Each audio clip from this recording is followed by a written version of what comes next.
Bom dia, vamos ao terceiro episódio da série O Evangelho.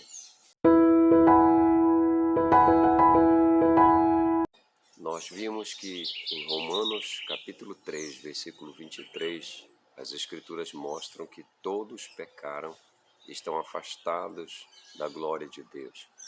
Então esse é o problema que precisamos considerar para poder entender o Evangelho.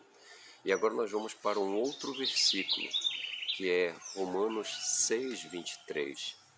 6:23 diz assim: porque o salário do pecado é a morte, mas o dom gratuito de Deus é a vida eterna em Cristo Jesus, nosso Senhor. Por enquanto vamos ficar ainda com a primeira parte do versículo. O salário do pecado é a morte.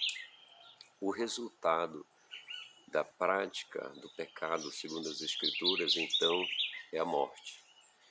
Essa morte não quer dizer exatamente essa que conhecemos, onde se acontecer qualquer coisa conosco, deixamos essa casa terrestre, morremos. Mas está falando justamente da morte eterna, ou conhecida também como a segunda morte, que é quando a pessoa fica completamente afastada de Deus. É quando realmente já não se tem mais o que fazer. E aí você foi condenado, afastado de Deus.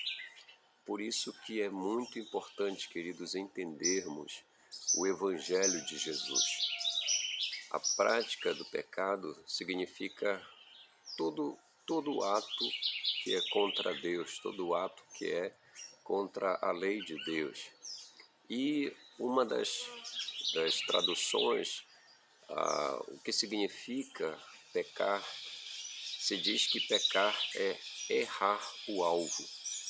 Então, quem está pecando está errando o alvo. E quando continuamos nessa prática, então, o resultado é condenação.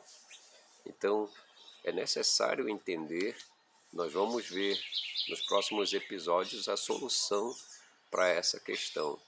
Mas então já vimos que todos pecaram, vimos que o salário do pecado é a morte, é a paga do pecado, é essa condenação. Mas daqui a pouco nós vamos ter a boa notícia. Então continue acompanhando o terceiro episódio. Deus nos abençoe, em nome de Jesus. Amém.